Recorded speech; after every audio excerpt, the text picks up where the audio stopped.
Hello and welcome back to another episode of JUJUtv's Open 24/7 with your host, me, JUJUtv. Open 24/7 is a podcast meant to give voice to, create conversation around the news stories, trending hashtags, conspiracy theories that are keeping you up at night. Open 24/7 is by no means ran by a team of experts, but the hope is that through conversation, we can begin to understand exactly what the fuck is going on.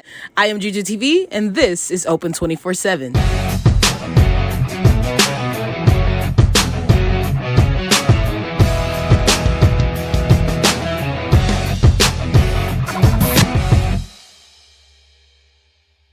What is up, Juju Bees? Welcome to Open 24/7. And for those of you who are here and have been here with me this entire time, you understand that this may not be the first ever technical, legal episode of Open 24/7. But we're going through a revamping stage. And you're going to say, Juju, why are you going through a revamping stage? Well, I was up at 3 a.m. again and had another existential crisis. I told you guys I go through at least 3 a week, okay, where I question my identity, who I am, and what the fuck I'm doing, okay? So just bear with me in this rendition of Open 24/7. We're going to be taking on a new look, okay, guys? I honestly want to get in and talk about things that people might actually care about, okay, and have opinions on, and that actually needs to create conversation about, because my hope is that we create meaningful conversations, and through those conversations, we birth understanding, and through those understandings, we birth common ground.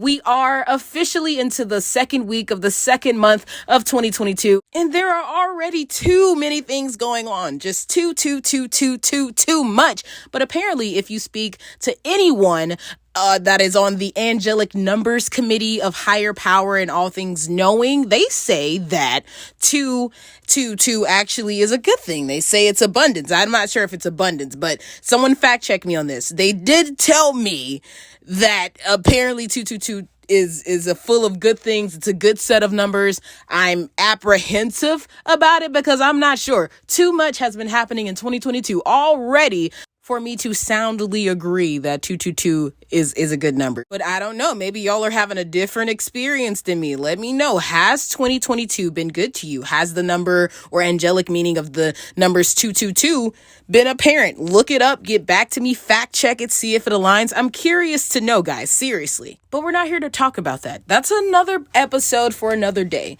Today, we're here to talk about news that you should care about, because quite frankly, I don't know if you're like me, but I don't know what the fuck is going on.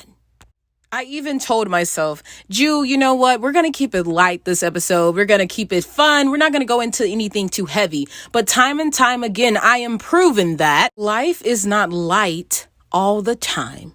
And the purpose of this platform is to talk about the stories that keep you up at night, that make you question whether or not it's worth it to wake up the next morning and keep fighting the good fight. And with that being said, today's podcast is going to be dedicated to discussing and creating conversation about Amir Locke and the details surrounding the case. Before we even get started, this is a heavy one. It weighs heavily on the minds and the hearts of people. So if you are coming from a place of ignorance, of evil, it's not welcome here. I want to make that perfectly clear before we even get started. This is sensitive, so we're going to do our very best. I'm going to do my very best to respect and honor his life, his family, and his story. And I want to make it perfectly clear where I stand. His death by the hands of police officers is wrong. Accountability is needed. Justice is needed. Change is needed. For me, it's the details surrounding the case that get me upset. Amir Locke was shot, killed, murdered during the execution of a no-knock warrant. And for those of you who are unfamiliar with the no-knock warrant, it is the same no-knock warrant policy protocol that killed Breona Taylor. 2 years later, and we're still here. So I ask you, what needs to happen? What needs to happen? People are already dying. What needs to happen in order for change to take place? I can't help but look at Amir's story and see myself, see my brother, see my sister, see my dad. I cannot help it. So I ask you again, what needs to happen? Can someone give me an instance where a no-knock warrant worked? I need to see for myself, what does success with this protocol look like? Why hasn't it been banned? Why are we still keeping them around? Obviously, there must be some empirical data to support the use of no-knock warrants. There has to be. Because if not, why are they still in use? Because if not, I'm up at 3 a.m. a lot like I am now, questioning whether or not to have faith in this society, to believe that we the people on one accord can make change happen. How can you sit and expect me to have faith or believe in a system when this system shows me time and time again that the system wasn't made to protect and serve people like me, people who look like me? So at 3 a.m., I am left questioning everything I thought I stood for. You guys know me. I'm passionate about criminal justice with a passion to change the world. But guys don't know the discouragement I feel when I look at the world and think, damn, maybe the world doesn't want to change. I mean, we say it all the time in relationships and friendships that we cannot change people who don't want to change. So when I see that as a society, we are exactly where we were 2 years ago, I am faced with the fact that maybe society doesn't want to change. And who am I to change that? This is Open 24/7. I'm going to lay it out on the line here. I'm in my criminal justice classes. I'm in my law classes. We're talking about this checks and balances system that looks so great on paper. And you fight the urge, and I fight the urge to look at the black and white textbooks and say, no, that's not how it works in practice. That's not what it looks like for people who look like me.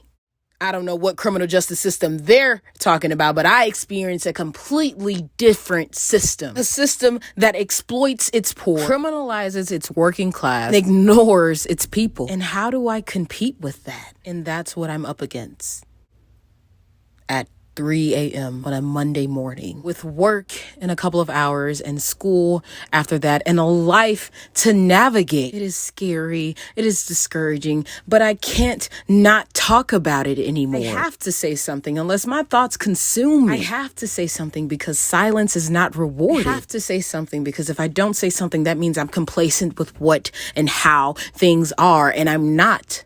365 days.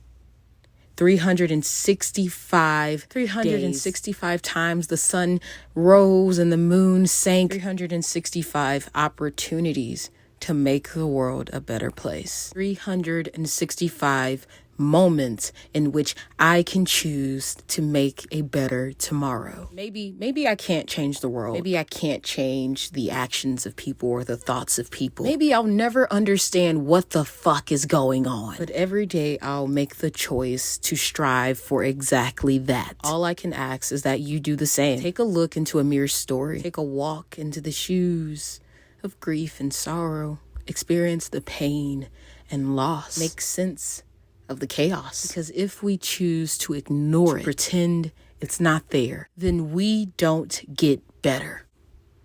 As a society, you don't get better as an individual. Live your life in this make-believe fairy tale. You convince yourself that everything's all right. A security blanket in ignorance. Open 24/7 as a platform, as a podcast, will not have all the answers. It won't find the cure to cancer or eliminate world hunger or eradicate systemic racism. Only you can do that. So I challenge you, this episode and every episode after, to get up and leave the world better than what you found it. Better than what it was given to you as. We have to, because if not, what the fuck are we doing? I implore you, get up and go make the world a better place.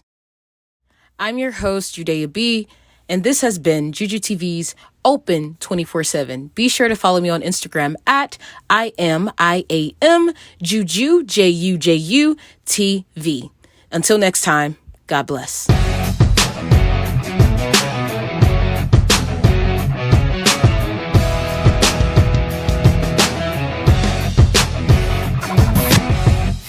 It's JUJUtv.